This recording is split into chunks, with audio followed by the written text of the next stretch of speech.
Hi, this is Jim Sackman from Focal Point, and this is the Goal for Foundation for Success presentation. Now, I originally recorded this separately, but it had to change this because of the challenges that I had with the technology when I originally recorded it. So I'm re-recording it, and hopefully everybody gets the same gist of the conversation that we did on the actual webinar. And I'll bring up the questions when they came up. So the original agenda is introduction and goals. We always have to have goals, especially since it's a goals presentation. Why set goals?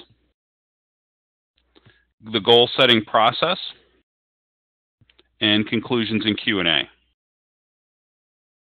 So who am I? My name is Jim Sackman.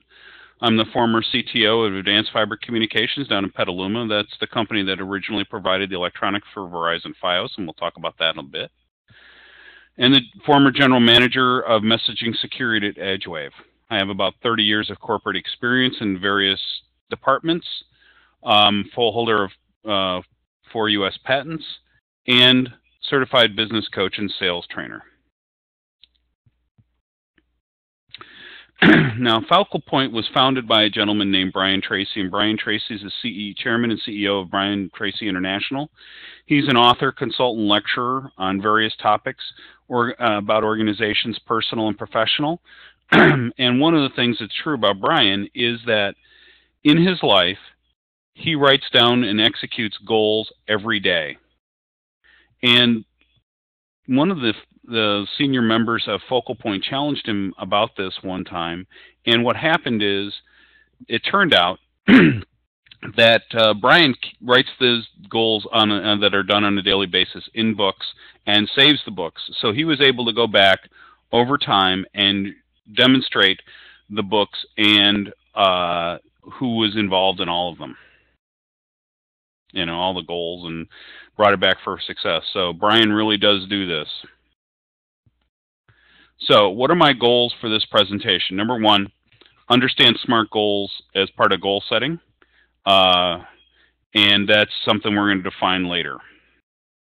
Number two, create a written set of goals, and I'm going to talk to you about why the written set of goals is important and why that's the most important part of this whole thing. And number three, understand the law of self-control. That's, to me, a very important part of goal setting and a very important component. And I want to make sure that you understand that. And finally, I want to know what your goals are for this webinar. So, why set goals?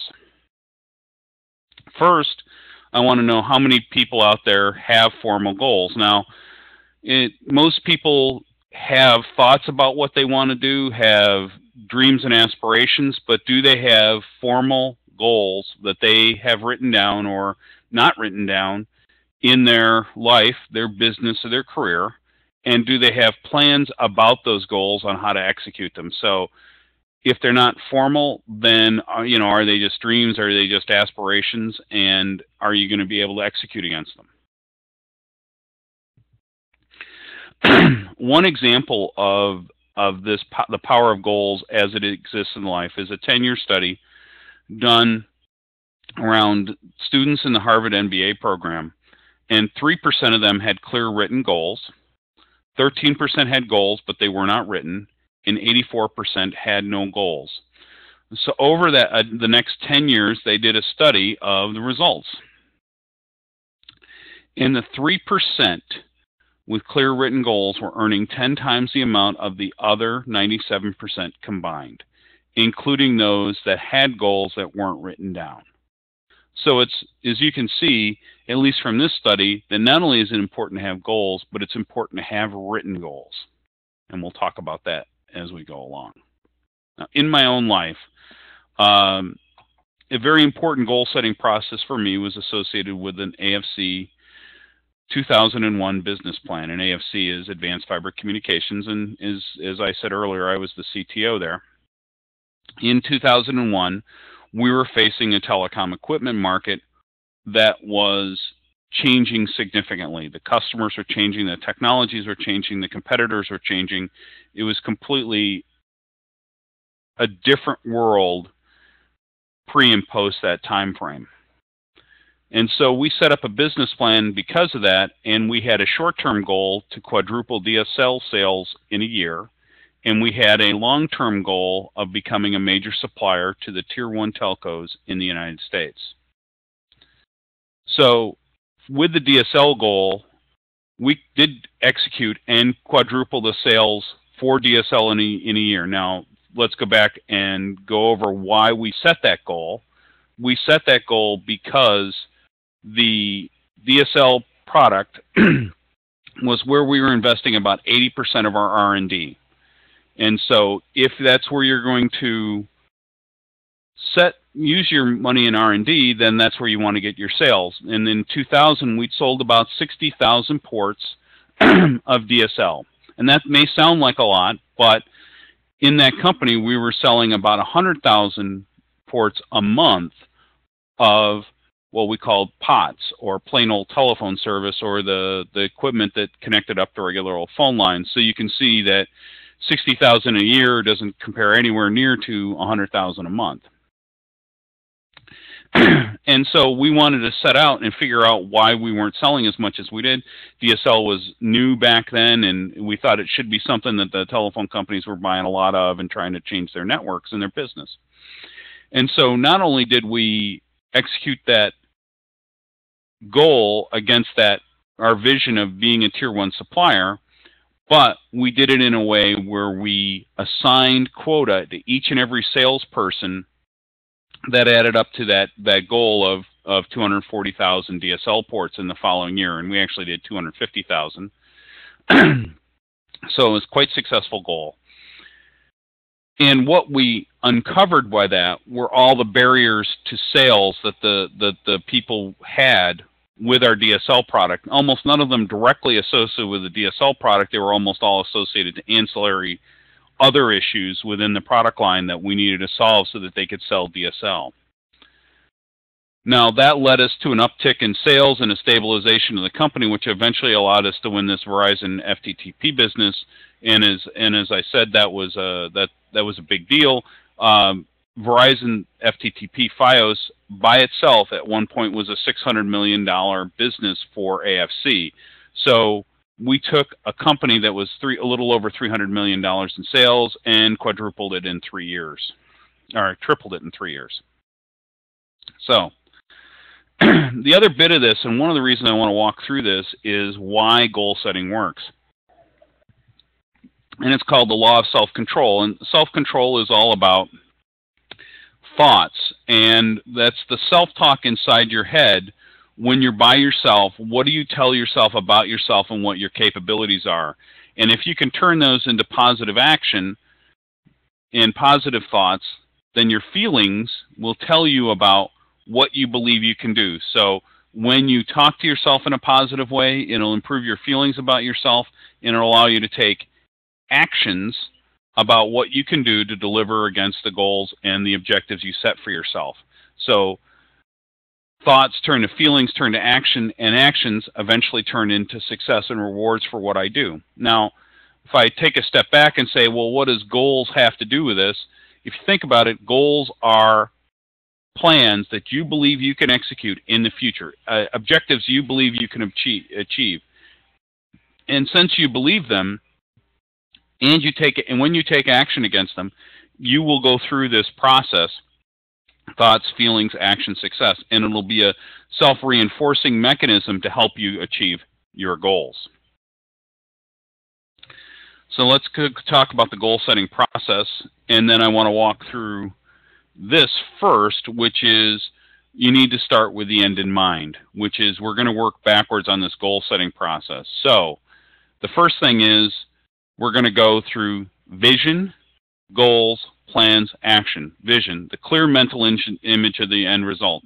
A lot of times that's not directly associated with your goals. So for us at AFC, the reason we wanted to achieve all this Tier 1 business is we realized we were going to be too small of a company to maintain our market share, and so we needed to sell the company. So our vision was to sell AFC to another supplier to get to become bigger, faster than we could any other way. So that was our vision, right? And we knew that that would provide growth for the shareholders when we executed that vision. In your personal life, maybe it's I want to lose 20 pounds, and because I lost 20 pounds, I'll be in much better shape. I'll feel better. I'll be able to do more in my life. So it's the do more in your life, not the lose 20 pounds that you want to focus on. That's the vision. The goals are all about the steps, the actions, the results that you need to achieve to get there. So once you've executed a plan, to achieve that vision, you know you need to have some elements in place. And those elements that are in place to achieve your vision, those are your goals.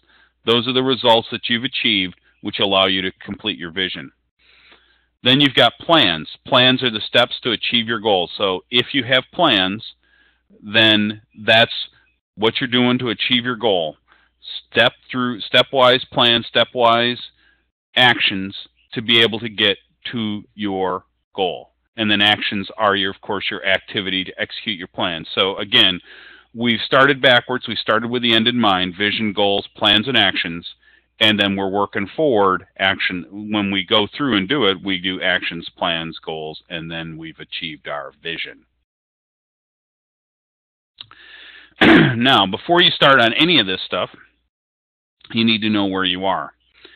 So in this case, financial independence, family relationships, business success, health and fitness, we call this diamond mapping, and it's all about knowing on all axes in your life where you are. So you pick your starting point wherever it is, and in the long term, you can achieve anything you want. So your ultimate goal is to achieve a perfect 10 in all scores. Now, it's not likely that you'll be able to do it 100%, but remember, life is a journey. It's not a destination. So your goals are your goals, and you need to set it up as a vision. Here's what I want it to be. You come as close to it as you can, and that's as good as you get. And if you receive, if you get to this full perfect 10 in all four areas, you're doing excellent. So where you start is you start by knowing where you are right now. Now, in a business situation, what this means is, in general, you need to understand your business a lot better than you do. You probably understand very well how it executes, what its job is, what it does, but what you probably don't understand is a lot of the intricacies of which products actually sell the most. I've dealt with some retail stores where they think products sell very well, but it turns out they don't sell as much as they want. And in particular, it's important to know how each of the activities, how each of the products and services you offer affect your profitability and your bottom line, because really in a business, that's what's going to drive your success. Your financial success within the business drives all kinds of things, how much time you have to spend in it, the value of your business, the meaning for it in your life. So that's something you need to understand. So a lot of people need to take more time in understanding where they are today. Now, talk about the goal-setting process. Each of these goals needs to be SMART, and this is where I'm going to define SMART for everybody, and then we'll go from there. So SMART, the S stands for specific. So it's not okay to say, in a SMART goal, to say, I want to be in better shape. You have to be more specific. You have to say what that being in better shape means, right? So I want to be able to run a marathon, or I want to be able to hike up a mountain. Whatever it is, you need to be able to be specific about it. In a business context, that might be a revenue objective or a market share objective. It might be a product offering. Whatever it is, it needs to be specific. And one of the ways you'll know it's specific enough is if it's measurable, and that's the M in SMART. So again, if I go back to my example of I want to get in better shape, you can measure an overall fitness number, but that means that fitness test, deriving a better number on that fitness test, is your measure of being in better shape. So then it is specific. So then it wouldn't be I want to be in better shape. It's that I want to achieve a certain score on a fitness test, right? And then, so if I go back to better shape, maybe it's I want to lose 20 pounds, right? But on top of that, if you're going to talk about 20 pounds, then we need to talk about these next two, which are aligned with your values and realistic. And so one of the problems with losing 20 pounds and being specific and the A and the R is, are you losing the right kind of pounds? Is the shape you're in after you're done with it, is it measurably better? Is it achieving the vision in your life? So losing 20 pounds, you could do that by starving yourself, but that may not be the right way for you to lose 20 pounds. So when you look at the A and the R, and different people use different terms to represent the A and the R, it's all about aligning with what you want to achieve and being able to achieve it. So sometimes instead of realistic, they use relevant, and instead of aligned, sometimes they mean action-oriented. But it's all about the ability for you to take your goal and have it be meaningful and have it be something you can do something about. So that's what the A and the R stand for. And I'm happy with you to use any terms you want for the A and the R, as long as you get that goal, that it's action-oriented, it's something you can execute against, and it's something that's meaningful for you. And finally, the last one is time-bound. So if I go back to my goal of, I want to lose 20 pounds, do I want to lose 20 pounds in 20 years or 20 pounds in 6 months? So the right way to write a SMART goal is, I have lost 20 pounds in fat in 6 months. That's specific, measurable, aligned, realistic, and time-bound. And if you don't set a time limit on it, then essentially it becomes a wish. No, you don't ever have to take any action against it, and nobody ever has to do anything, right? So that's why you time-bound it. So this is a SMART goal, and when we set SMART goals, we want them always to be SMART. So how do you write the goals down? So again, I want you to write them down. So how do you write them? Well, the first thing is it's written in the first person, and so that's I. Now, in a business context, in a large enough group setting, that may be a we. So at AFC, we had 1,000 people, so we needed to sell 250,000 ports of DSL, not I wanted to. So we broke each of those. When we had a we goal, we did break them down into I goals for people, but that was how you do it, because it's you taking action, it's you taking control, it's you doing action. It's not somebody else doing something. So if you have a goal, it's got to be you-centric, right? Don't expect other people to obtain your goals for you, right? You need to obtain them, so that's why we write it as an I. You write it in the present tense. So if I go back to the law of self-control, if you think about what that means, it means that you already know you can do this, you can achieve this goal. So it's part of self-talk and success. So instead of saying, I might achieve a net worth of $5 million, or I will achieve a net worth of $5 million, it is, I have achieved a net worth of $5 million. So that will reinforce your thinking so that you know you can make your goal. Writing it as a positive statement. Again, that's back to the law of self-control and all about positivity in your thinking. So if you do positive statements, it improves your chances of success meeting your goals. So positive statements meet your goals. Positive statements, present tense, I, positive, now. Do you see how that works? How that works in your mind and creates a sense where you can walk through that law of self-control? Now, active verbs. Again, if you go back to the law of self-control, remember the third step was action. So positive thoughts, positive results, success, and now action. So I am, I will, I earn, I weigh, I have, I see how that works? So it's all positive reinforcement around these goals. And then finally, they want to be SMART goals. So none of the goals written on this page or the examples are SMART goals, because of course they're not time bound and they are not specific enough. But you get the idea. I am successful in some way by 6 months from now. Do you see how that works and how that is going to make it work for you? And then they're written. So how do you achieve the results using this? One, write it down. And if you go back to the Harvard Business Study, you can see where that was important. And when we get to number 7, which is, of course, the big one, which is why it's on the next page, you'll see why that is. Number 2, set a deadline. That's part of being smart, right?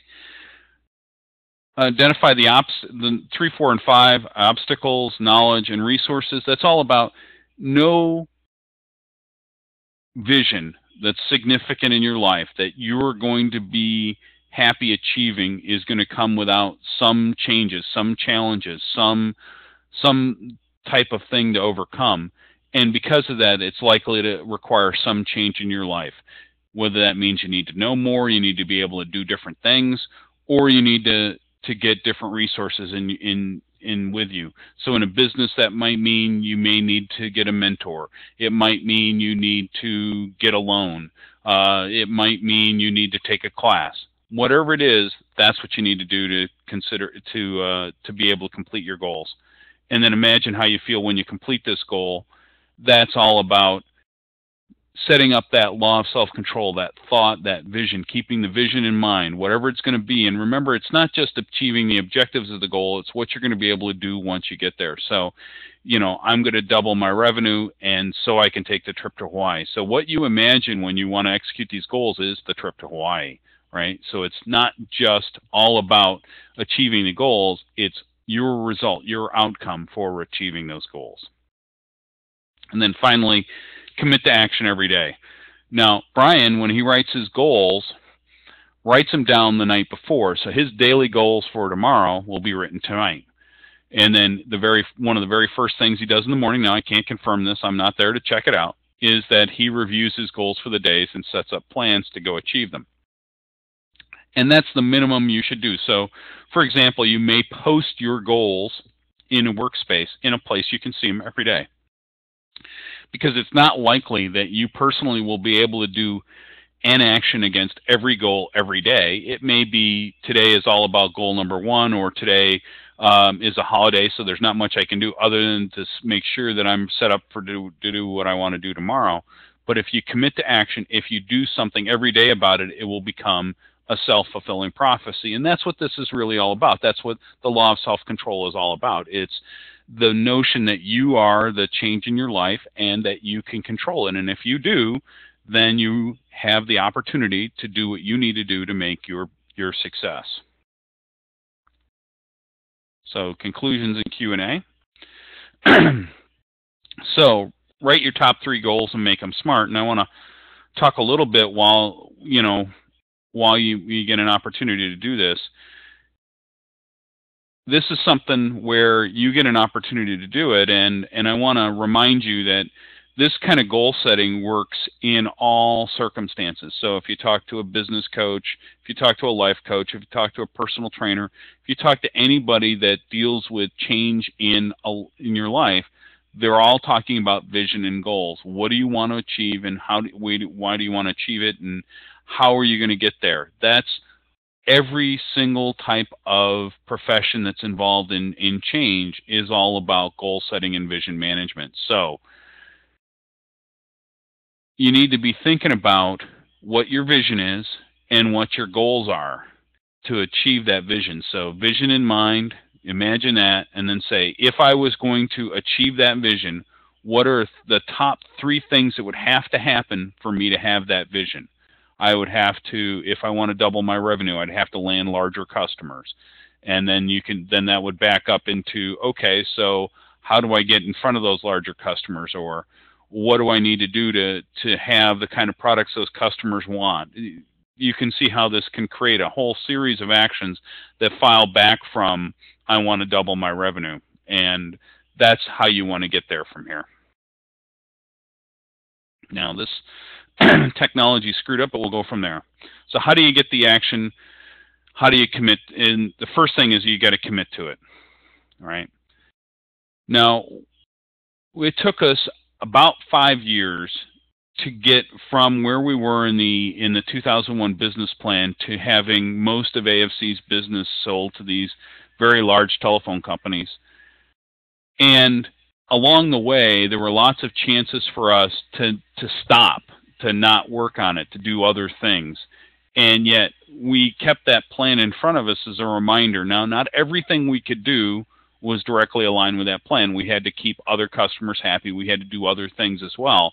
But we evaluated all our actions against the plan. Is this going to help us land more Tier 1 customer business or not? And that is a difficult process. So it's not just, are you going to know what you're supposed to do, or are you actually going to do something about it? So we had to change roadmaps. We bought companies. We changed the way we did business to accommodate and to make those Tier 1 telcos want to buy product from us.